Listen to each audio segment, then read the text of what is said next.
नमस्कार, आप देख रहे हैं लाइव हिंदुस्तान चर्चा। मैं अजय शुक्ल इस चर्चा में आप सभी का इस्तकबाल करता हूं। आज की हमारी चर्चा का विषय है कि आखिर पंजाब में पंजाब की आम आदमी पार्टी की सरकार और भगवंत मान के निशाने पर पूर्व मुख्यमंत्री चरणजीत सिंह चन्नी क्यों है। विषय यह है कि गोवा में एक जमीन है जो पंजाब सरकार की है। वो जमीन सदैव से लीज पर दी जाती है क्योंकि पंजाब सरकार का उसका कोई उपयोग नहीं, वो समुद्र तट के किनारे।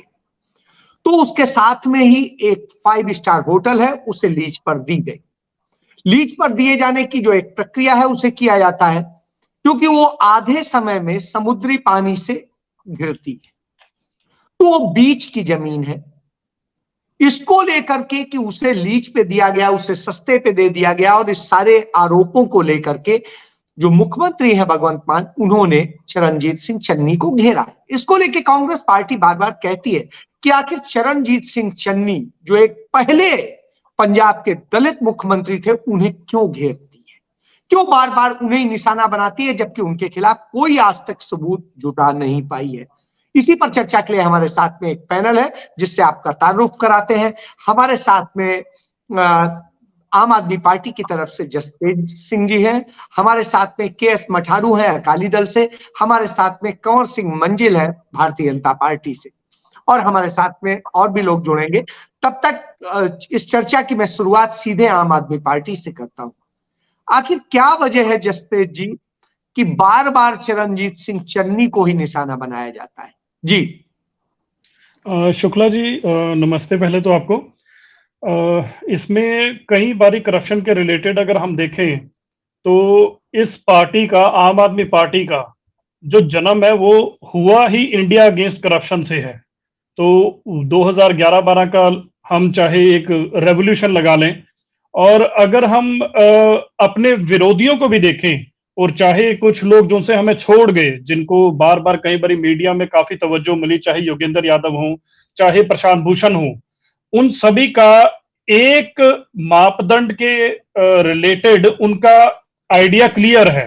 वो चाहे जो मर्जी अरविंद केजरीवाल को या किसी को भी कुछ कह लें, वो हमेशा एक बात पे हमेशा खड़े हैं कि करप्शन के रिलेटेड ना अरविंद केजरीवाल जी पर इल्जाम कोई लगा सकता है, और ऐसे ही हम अगर पंजाब में देखें, भगवंत सिंह मान के ऊपर करप्शन के रिलेटेड कोई भी इल्जाम नहीं लगा सकता। तो हमने अपना काम करप्शन के रिलेटेड तो करना ही करना है। अब चाहे उसके अंदर हमारे अपने मंत्री हों, चाहे अपने एमएलए हों, चाहे विरोधियों के हों, जब करप्शन का इशू आएगा तो हम उस मामले में किसी भी सैद्धांतिक रूप पे हम कोई भी कॉम्प्रोमाइज नहीं करेंगे। अब अगर हम स्पेसिफिकली चन्नी साहब का हम रेफरेंस ले लें, तो चन्नी साहब के खिलाफ जो सा है पहला छापा, तो पंजाब सरकार से पहले तो सेंटर ने, इंफोर्समेंट डायरेक्टरेट ने ही मार दिया था। उसके अंदर कई सवालिया निशान उठे थे, चाहे वो माइनिंग से रिलेटेड हो, चाहे एक सोशल फंक्शन में अपने बेटे के जो सी उनकी शादी थी, चाहे वहां पे जो डाइवर्जन ऑफ फंड्स किसी सरकारी फंक्शन से वहां पे हुआ, चाहे उसके रिलेटेड हो, या उनका चाहे अचानक बाहर जाना जैसे इलेक्शन खत्म हुई हो, चाहे उसके रिलेटेड हो। तो ये जो से इश्यूज हैं वो चन्नी साहब के खिलाफ ऑलरेडी काफी टाइम से खड़े हैं। और जहां तक बात रही कांग्रेस की, तो मैं तो एक सीधा सवाल करता हूं कि कैप्टन अमरिंदर सिंह जी ने कुछ महीने पहले एक लिस्ट खुद ही दी थी, जिसके अंदर उन्होंने कहा था कि भी कई मंत्रियों के कांग्रेस के टाइम पे जो से घोटाले हैं वो उस लिस्ट के अंदर हैं, करप्ट लीडर्स के।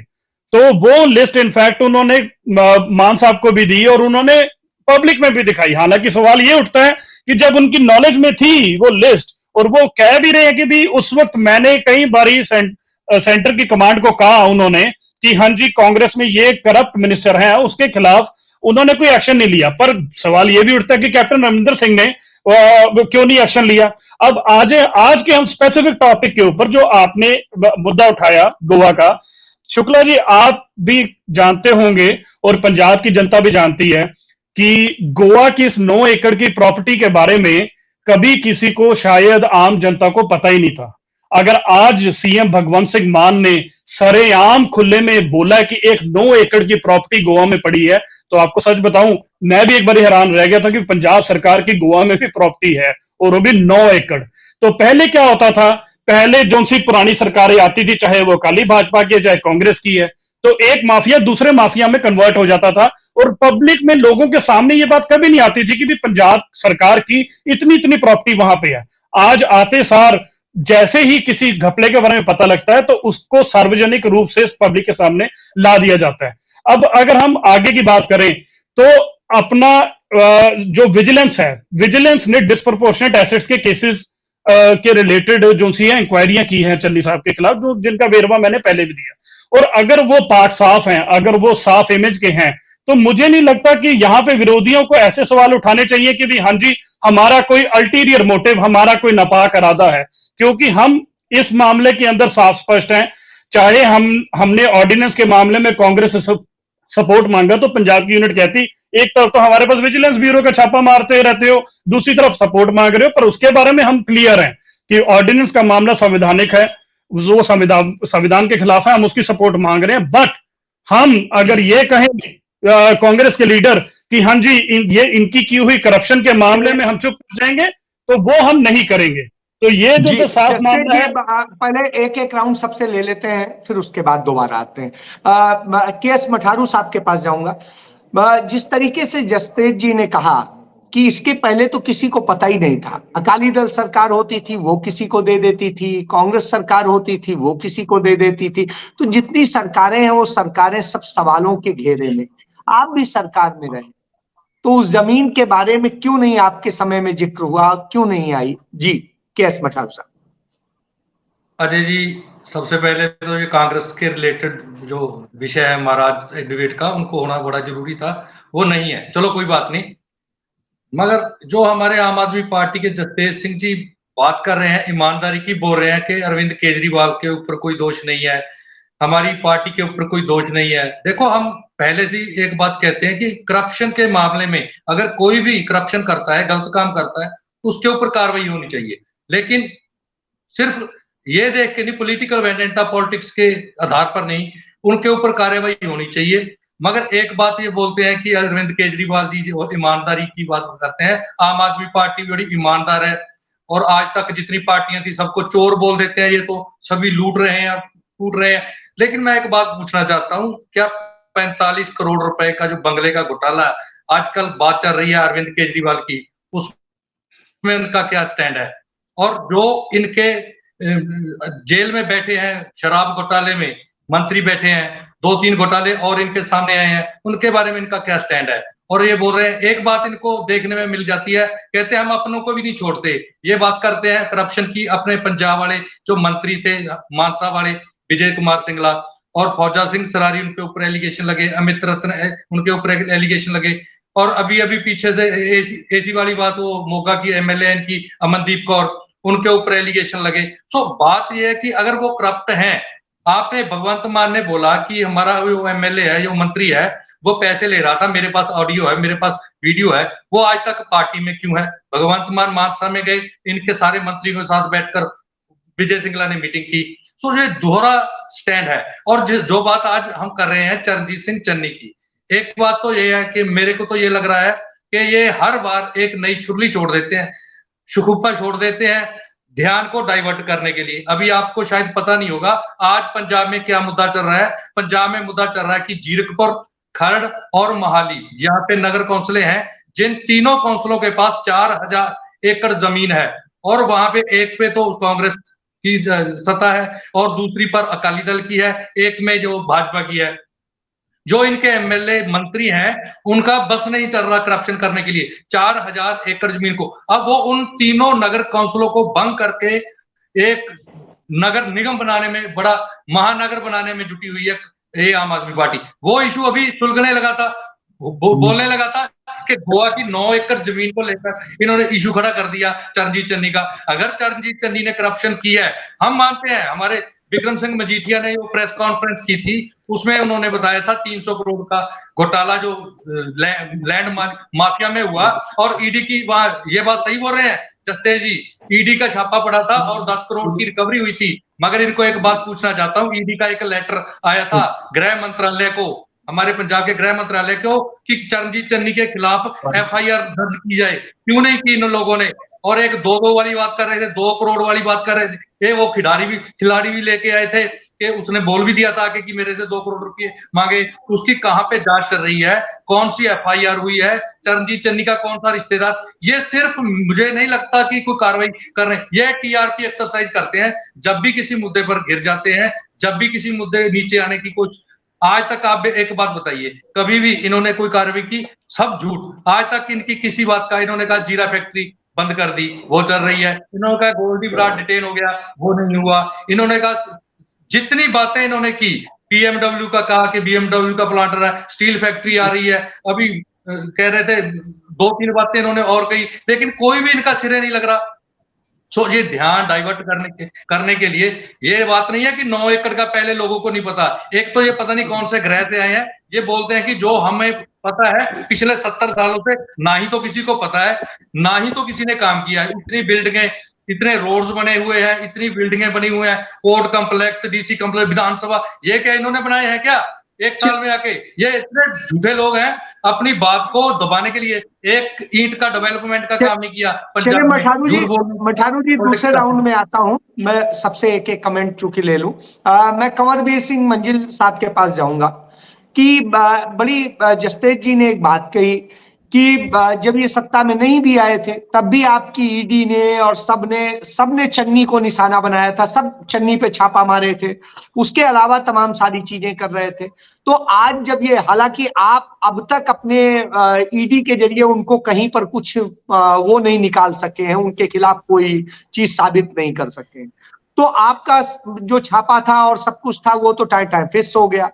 अब जो है आम आदमी पार्टी की जब से सरकार आई है, तो जो काम करने चाहिए थे आपको, आय से अधिक संपत्ति का मामला, वो इन्होंने रजिस्टर किया विजिलेंस ने, और दूसरी चीजें करी, तो क्यों इन्हें करना पड़ रहा है? क्यों नहीं आप ही ने कर लिया? क्योंकि इनकम टैक्स तो आपके पास होती है, आय से अधिक संपत्ति का मामला तो आप जांचेंगे, लेकिन ये विजिलेंस में दर्ज कर रहे हैं, ये और दर्ज कर रहे हैं। अब ये जो है गोवा में जो प्रॉपर्टी थी जिसे लीज पे दिया गया, उसे ये कह रहे हैं कि सस्ते पे दिया गया, और इस आधार पे उस पर कार्रवाई कर रहे हैं।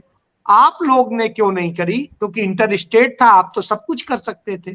जी कंवरवीर जी। अजय शुक्ल जी, जो आम आदमी पार्टी की सरकार है, ये वो हाथी के दांत हैं, दिखाने के और खाने के और। ये इनके मापदंड दोहरे हैं, दूसरों के लिए अलग है, अपनों के लिए अलग है। चरणजीत चन्नी की बात कर रहे हैं, चरणजीत चन्नी पहले से शुरू से ही बहुत सारे मसलों में वो हाईलाइट रहे हैं। जैसे आय से ज्यादा संपत्ति का मामला है, उसके ऊपर भी सेंटर ने कार्रवाई की, ईडी ने रेड डाली, वो कार्रवाई अभी चल रही है। जैसे कि इन्होंने बात करी कि 9 एकड़ जमीन उन्होंने सस्ते में लीज में दे दी। कंवरवीर जी जब से आप कार्रवाई कर रहे हैं तकरीबन 2 साल होने आ रहे हैं, और 2 साल में आज तक आप चार्जशीट नहीं कर पाए। जी अजय शुक्ल जी, वो भी चार्जशीट भी हो जाएगी, इतनी भी कोई वो है नहीं। अभी सरकार इनकी आ गई है पंजाब में, तो ये कुछ करके दिखा दें, हम इनका भी सहयोग करेंगे। करप्शन के खिलाफ सारे एक हैं, कोई करप्शन कोई भी नहीं चाहता। जो भी करेगा वो जेल में तो जाएगा ही, चाहे हम भेजें चाहे आप भेज दो, उसमें कोई दिक्कत नहीं है। दूसरी बात, जैसे इन्होंने बोला भी वो गैर कानूनी तरीके से इन्होंने सस्ती लीज पे दे दी, तो मेरे भाई आप महंगी दे दो, ये प्रक्रिया है। हर सरकार जो भी अपनी यूजेज में चीजें नहीं रहती हैं वो लीज पे देती है। ये कोई उसने जग से 13वीं बात नहीं करी चरणजीत सिंह चन्नी ने, ठीक है। उसमें करप्शन हो सकती है, वो जांच का विषय है, जांच करके उसके ऊपर एफआईआर दर्ज करो। बट ये बिल्कुल मैं मठाड़ू साहब की बात के साथ पूरी तरह सहमत हूँ। ये लोगों का ध्यान भटकाने के लिए रोज नया एक शगुफा छोड़ते हैं, और अपनी बात को जो इनके पक्ष में होता है उसको बढ़ा चढ़ा कर पेश करते हैं। जो इनके दायित्व है उसके ऊपर ये पैरा नहीं दे रहे। जो ये वादे करके आए थे उसके ऊपर ये अपना पैरा दें, वो काम करके दिखाएं। अब बहुत बुरे हालात पंजाब के हो रहे हैं, उसको ठीक करें पहले। लॉ एंड ऑर्डर की स्थिति इतनी बेड़ा गर्क हो गई है पंजाब में, उसके ऊपर इसका कोई ध्यान नहीं। मेरा ये कहना है कि ठीक है, जो करप्शन करता है उसको सजा मिलनी चाहिए, बिल्कुल मिलनी चाहिए, पर इसके शगुफे मत बनाओ मेरे भाई, उसके ऊपर एक्शन लो और काम करके दिखाओ। चलिए सगुफे मत बनाइए, उस पे एक्शन लीजिए, ये कहना है कंवरवीर सिंह मंजिल का। हालांकि ये एक्शन ही है। मैं आता हूं राजीव शर्मा जी के पास। राजीव जी, जिस तरह की सारी स्थितियां हैं, बार बार आपकी पार्टी कह रही कि चरणजीत सिंह चन्नी को बार बार इसलिए निशाना बनाया जाता है क्योंकि वो कांग्रेस पार्टी के बड़े दलित नेता हैं, और वो दलित कम्युनिटी को साधते हैं, और इस कारण से आम आदमी पार्टी को समस्या हो सकती है आने वाले चुनाव में और दूसरी चीजों में। और जो लोकसभा का उपचुनाव हुआ था उसमें भी उन्होंने सक्रिय भूमिका निभाई थी। तो इसको लेकर के क्या कहेंगे कि क्यों फंसाया जा रहा है, क्यों ये सब किया जा रहा है, जो आप लोगों का कहना है? जी राजीव जी, अपने को अनम्यूट कर लें, फिर बोले, अनम्यूट कर लें। देखिए, चरणजीत सिंह चन्नी तो एक चेहरा है, वो सामने आ गए इसलिए क्योंकि वो पिछले मुख्यमंत्री थे। आम आदमी पार्टी को तो किसी ना किसी को टारगेट बनाना ही है, क्योंकि ये खुद भ्रष्ट हैं, ये विकास विरोधी हैं, ये हर चीज में अड़चन डालने वाले हैं। इनका एक ही लक्ष्य है कि येन केन प्राकेन सत्ता हासिल कर ली जाए और अपना फैलाव किया जाए। जहां से सत्ता हासिल करते हैं वहां से पैसा निकाल के देश के बाकी सूबों में ले जाया जाए, वहां पे अपनी इश्तहारबाजी की जाए, अपनी पब्लिसिटी की जाए। पहले दिल्ली का पैसा इन्होंने सारे देश में बर्बाद किया, अब पंजाब का पैसा देश से बाहर जा रहा है। तो ये अपनी सत्ता बढ़ाने के लिए, अपने जो संकीर्ण राजनीतिक लक्ष्य है उनको पूरा करने के लिए ये काम कर रहे हैं। चन्नी तो सामने चेहरा आ गए हैं क्योंकि वो पिछले मुख्यमंत्री थे। आपको याद होगा कि जर्मनी गए थे हमारे मान साहब, वहां से उन्होंने झूठ बोला कि BMW पंजाब में आ रहा है 6 महीने में, 1 साल में। एकदम से जो वहां के डिप्लोमेट थे, जो वहां पे हमारी एम्बेसी थी, उन्होंने कहा हमें तो कोई जानकारी ना, कोई बातचीत हुई है, वो झूठ पकड़ा गया। उसी टूर में आपको याद होगा, मैं थोड़ा सा याद दिला दूं सब हमारे पैनलिस्ट को, इनको जहाज से उतारा गया था और किन हालात में उतारा गया था।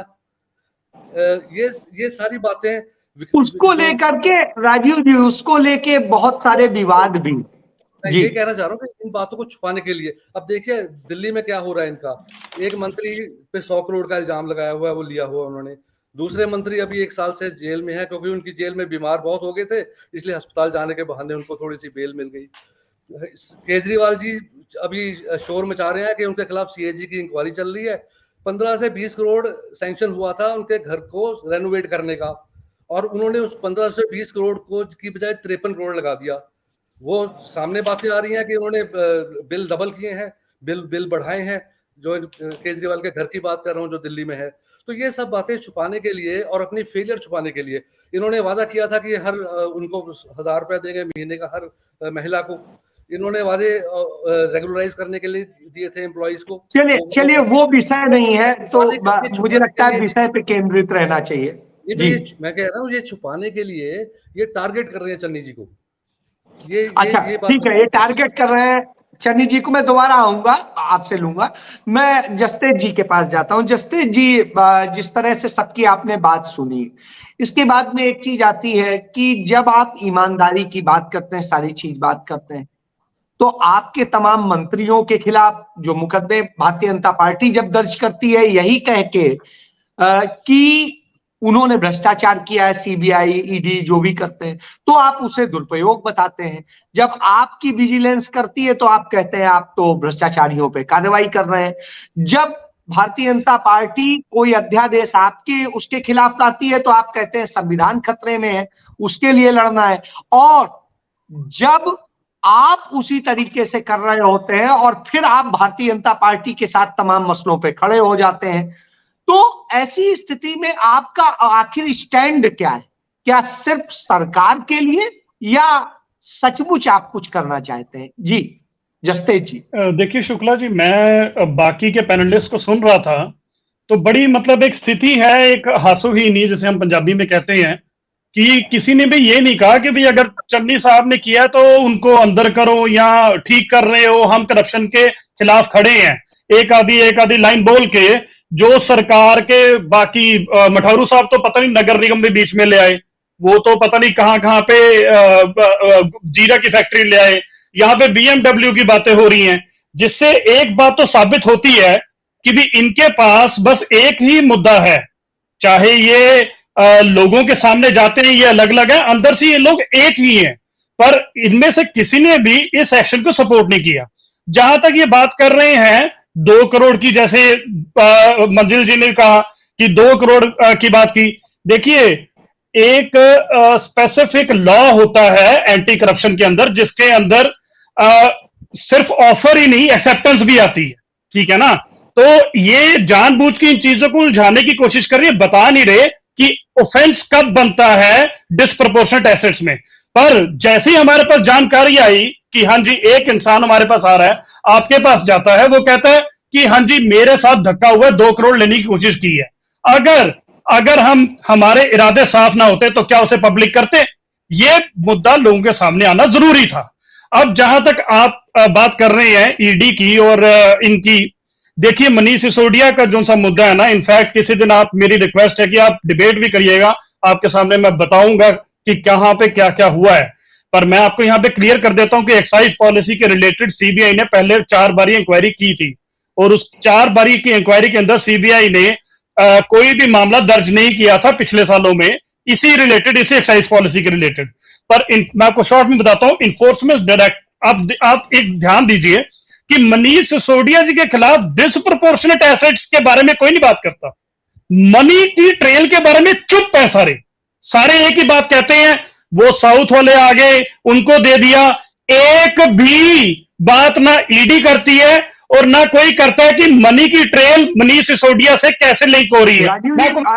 मैं जसतेज जी की बात पूरी हो जाने दीजिए, उसके बाद आपके पास आऊंगा। मैं आपको एक लीगल पॉइंट बताता हूं इसके अंदर सरल शब्दों में। ईडी के अंदर अगर बेल देनी होती है कोर्टों को, तो उसके अंदर कोर्ट को एक स्पेसिफिक फाइंडिंग देनी होती है ईडी के केसेस के रिलेटेड, नॉट डिस्प्रोपोर्शनेट लोन, कि उसके अंदर फाइंडिंग देनी होती है कोर्ट्स को कि उन कोर्ट की नजर में ये केस नहीं बनता।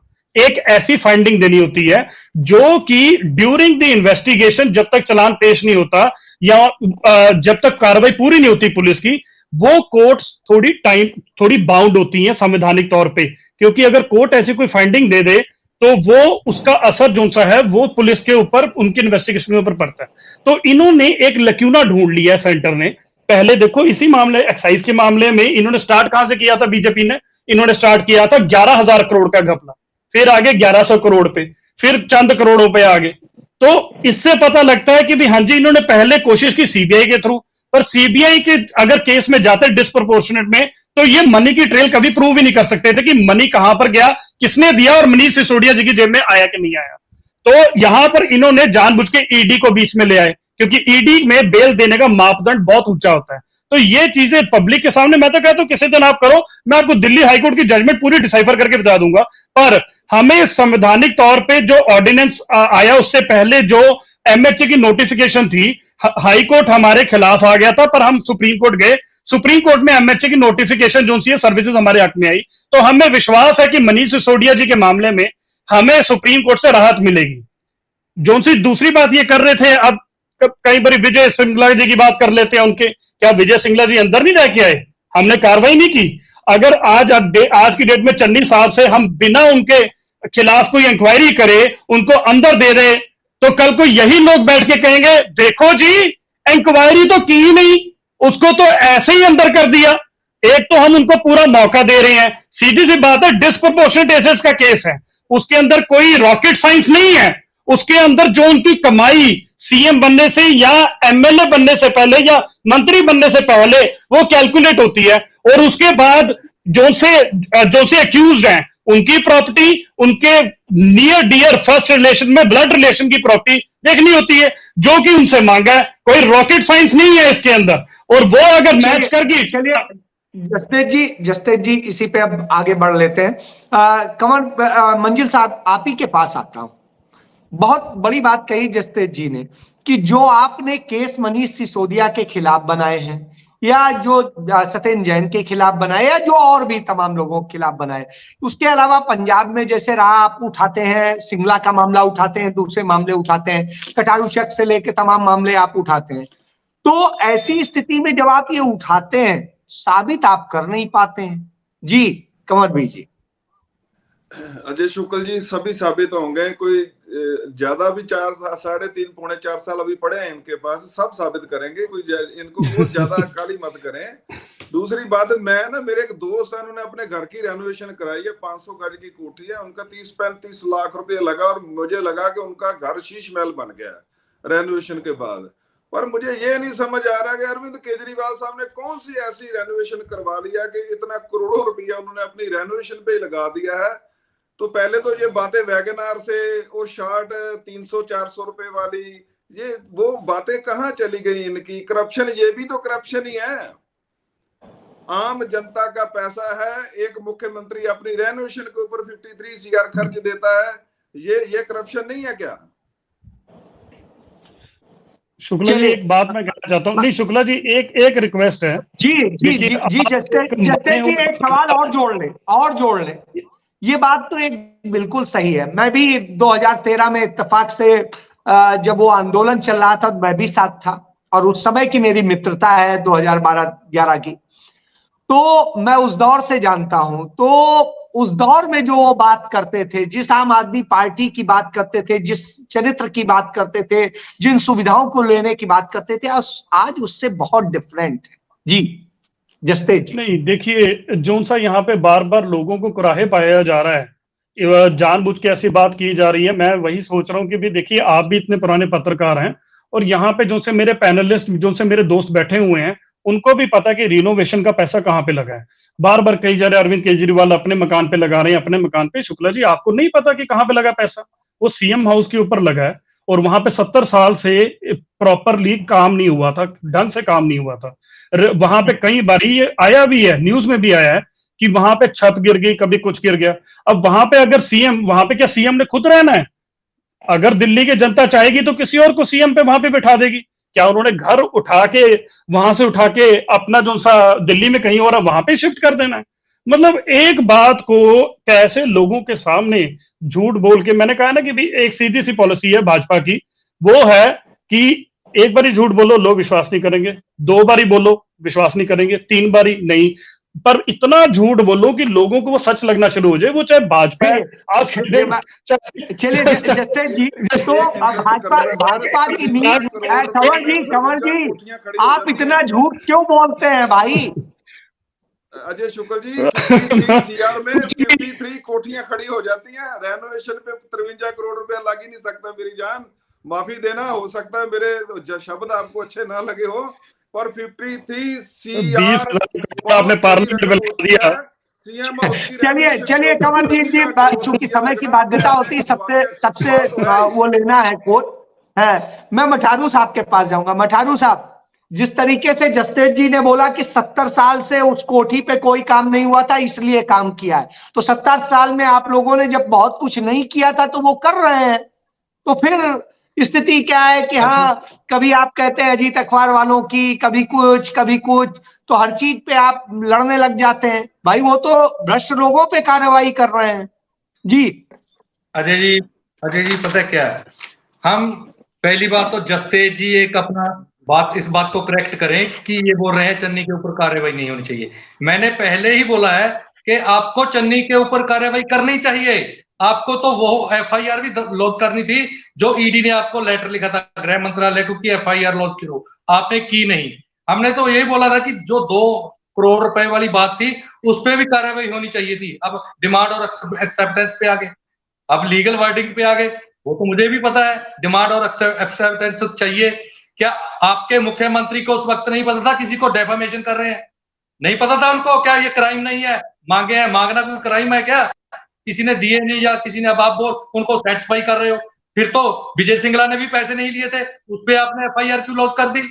उसने कौन से पैसे लिए हैं? कौन सी रिकवरी की आपने उनसे? उसके बाद आपने बोला कि हम खजाना भर देंगे जो करप्ट है। कांग्रेस के चाहे साधु सिंह धर्मसोत है, चाहे वो आशु है, पता नहीं कितने मंत्रियों को आपने अंदर किया, कितनी रिकवरी की उनसे, कितना रिकवर किया? लोगों को बताइए कि इतना हमने उनको रिकवर करके खजाने में पैसा डाल दिया। हम तो, आप अकेले चन्नी की बात मत कीजिए, हमने बोल दिया आपको, अगर कोई भी, अगर हमारे अकाली दल के किसी ने भी किया है उसके ऊपर भी कार्रवाई कीजिए। आपके मंत्री, आपके मुख्यमंत्री ने विधानसभा में बोला कि राजा बड़िंग ने 850 करोड़ रुपए का बसों की बाडियों का घपला किया, बोला ना? फिर वो इंक्वायरी कौन कर रहा है? उनके ऊपर भी कार्रवाई कीजिए। हम करप्शन के फेवर में नहीं है। हम तो कहते हैं जो भी आदमी करप्शन करता है, लेकिन एक बात बताइए, आप बोलते हैं जीरो टॉलरेंस। मान लिया कि आपके जो दिल्ली वाले अरविंद केजरीवाल है, मनीष सिसोदिया है, चाहे सत्येंद्र जैन है, उनके ऊपर भाजपा ने वेंडेटा पॉलिटिक्स के लिए कार्रवाई कर दी, मान ली, एक बार मान लीजिए, लेकिन आपने तो कार्रवाई जो की है सही की है ना अपने लोगों पे। फिर वो आज जीरो टॉलरेंस वाली पार्टी में क्यों है, उनको पार्टी से क्यों नहीं निकाल रहे? उनकी मेंबरशिप, आपके पास तो बहुत एमएलए हैं, 92 एमएलए हैं आपके पास, ये विजय सिंगला को पार्टी से क्यों नहीं निकालते आप? जे अमित रंजन को पार्टी से क्यों नहीं निकालते आप? आपकी तो जीरो टॉलरेंस है ना, आप तो ईमानदार हैं, बाकी तो चोर हैं। मैं इस बात पे बोल रहा हूँ। बिल्कुल बिल्कुल, ये बात मठारू साहब की इस बात से मैं भी सहमत हूं। यदि वो भ्रष्ट हैं, आपने एफआईआर दर्ज करी, तो उन्हें पार्टी से बाहर कीजिए। जी, मेरे को लेट मी प्लीज कंप्लीट, मेरे को एक बात बता दें, या तो ये बोल दें कि हम भी दूसरों जैसे हैं, हमारी पार्टी भी जो 70 सालों में उन्होंने किया वही हम करेंगे। एक बात इनको दे दी, 70 साल 70 साल 70 साल, हर एक को बोल रहे 70 साल। अरे 70 साल भाई, दिल्ली में 70 साल से कुछ नहीं था क्या? मेट्रो चल रही थी दिल्ली में यूनिवर्सिटियां किसने बनाई है? आप एक काम तो गिनाइए ना। आपने कोई हॉस्पिटल बनाया, आपने कोई कॉलेज बनाया, आपने कोई यूनिवर्सिटी बनाई, आपने 16 मेडिकल कॉलेज पंजाब में अनाउंस किया। आप 1.5 साल होने को आया, एक का भी नींव पत्थर रखा, एक का भी प्रपोजल आया, एक बात पे अड़ा दिया कि श्रोमणी कमेटी दे नहीं रही, जगह नहीं दे रही, वो भी दे देगी। आप तो दूसरी ओर ताक अड़ाते हैं, उस बात पे तो जा नहीं रहे, डेवलपमेंट पे तो बात कर नहीं रहे, ना ही मुद्दों पे बात कर रहे हैं। बस हमने उसको पकड़ लिया, हमने उसको ये कर दिया, हमने ये कर दिया। पे बात नहीं कर रहे हैं, बल्कि मठारू साहब समय की मजबूरी है। चूंकि मठारू साहब का कहना है कि मुद्दों को लेकर के फोकस नहीं कर रहे हैं, बल्कि यही दिखा रहे हैं कि इसको पकड़ लिया, उसको पकड़ लिया, और होता कुछ नहीं है। मैं आऊंगा जसतेज जी, पहले राजीव जी का ले लूं। ऐसे ना बीच में पॉइंट मिस हो जाते हैं, तो मेरा इनको जवाब देना जरूरी है। मतलब मैं वही कह रहा हूं कि ऐसा लगता है मठारू साहब के पास ना कुछ रहा नहीं बोलने को, तो बस वो शुरू हो गए, उसको पार्टी से क्यों नहीं निकाला, ईडी की लेटर आ गई। भाई साहब हमें नहीं, एक मिनट हमें बीच में मत बोलिए प्लीज। मैंने पर्सनली बोला है, मैंने समय खराब कर लेंगे, ना इनकी बात सुनेगी ना उनकी सुनेगी। प्लीज एक की सुन लीजिए प्लीज। मैं एक बात बताता हूँ, अब इन्होंने राजीव जी इसके बाद आप ही के पास आ रहा हूँ, फाइनल आप ही के पास आ रहा हूँ। जी जसतेज जी बोलिए। हमारी विजिलेंस जो है वो वरिंदर कुमार जी 1 जून से आईपीएस हैं, जिनको पिछली सरकारों ने खुड्डे लाइन लगा के रखा, बहुत ईमानदार इंसान है, ठीक है ना। चलो आगे जो भी होगा देखा जाएगा, आगे का फ्यूचर का हम नहीं कहते कि भी विजिलेंस में कहां पे जा रहा है, पर उसके अंदर हमारा जो हस्तक्षेप है, जिसको इंटरवेंशन कहते हैं, वो पंजाब सरकार का बिल्कुल जीरो है। जो भी विजिलेंस ने करना है अपने हिसाब से करना है। दूसरी बात ये जो जसतेज जी ने कि विजिलेंस जो कार्रवाई कर रही है, चूंकि समय की बात ना करें, हमने ईडी के हिसाब से नहीं चलना। जसतेज जी मैं उस चीज को रिपीट कर देता हूं, आपकी बात, कि विजिलेंस में एक ईमानदार अफसर को उन्होंने सौंपा है और उसके बाद में वो कार्रवाई कर रहा है, सरकार का हस्तक्षेप नहीं है। हालांकि एक सवाल मैं जरूर कहूंगा जसतेज जी से, आपके अभी जो चीफ सेक्रेटरी थे, उन चीफ सेक्रेटरी पर खुद विजिलेंस की कार्रवाई चल रही थी और वो आपने चीफ सेक्रेटरी बना दिए। निश्चित रूप से समस्या होती है कि ऐसी चीजें होती। चलिए राजीव जी, मैं आपके पास आऊंगा कि जिस तरह से जसतेज जी ने कहा, कंवर जी ने कहा, मठारू साहब कह रहे हैं, निश्चित रूप से कोई भी भ्रष्ट हो, मैं हूं, मुझे भी जेल भेजना चाहिए। जब तक यह नहीं होगा उचित नहीं है। लेकिन आज जिस तरीके से है, आम आदमी पार्टी कार्रवाई करती है तो कहा जाता है पॉलिटिकल वेंडेटा है, जब भाजपा कार्रवाई करती है भ्रष्टाचार पे तो कहा जाता है पॉलिटिकल वेंडेटा है, जब अकाली दल की सरकार कार्रवाई करती थी तो कहा जाता था ये है, कांग्रेस कर रही थी तो कहा जा रहा था ये क्या स्थिति है, क्या है? आपको क्या लगता है आज जब चन्नी साहब से सवाल किए जा रहे हैं तो इसको कैसे पॉलिटिकली क्यों दिखा रहे हैं? इस पे यदि है तो है जी राजीव जी। भ्रष्ट किसी भी पार्टी में हो सकता है। अब ये यहाँ का मुद्दा नहीं है, लेकिन मैं आपको बता सकता हूँ कि कांग्रेस पार्टी के राज में कांग्रेस का ही अगर कोई आदमी गलत पाया गया तो उस पर कार्रवाई हुई है। लेकिन ये आम आदमी पार्टी कहते हैं कि हम ईमानदार पार्टी हैं, लेकिन आप शुरू से देखिए 2013 में इनके एक लॉ मिनिस्टर होते थे जो जिनके पास जाली डिग्री थी दिल्ली सरकार में। तो उसका जब शोर मचा तो अरविंद केजरीवाल ने उनके साथ बैठ के धरने दिए और बहुत शोर मचाया है, तौबा मचाई कि हमारे मंत्री के ऊपर ये विक्टिमाइजेशन कर रहे हैं। अल्टीमेटली क्या हुआ?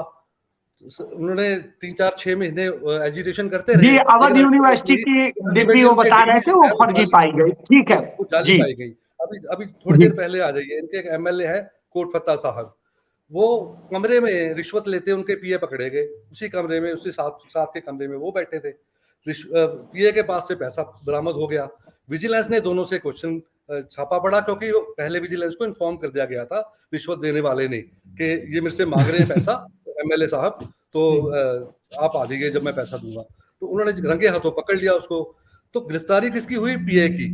साथ बैठे एमएलए की गिरफ्तारी उस वक्त छोड़ दी गई। ये तो वहां की जनता पे क्रेडिट जाता है कि जिन्होंने एजिटेशन करा और एक हफ्ते बाद उनको एमएलए को भी गिरफ्तार करना पड़ा विजिलेंस को, लेकिन इन्होंने उनको बचाने की बहुत कोशिश करी।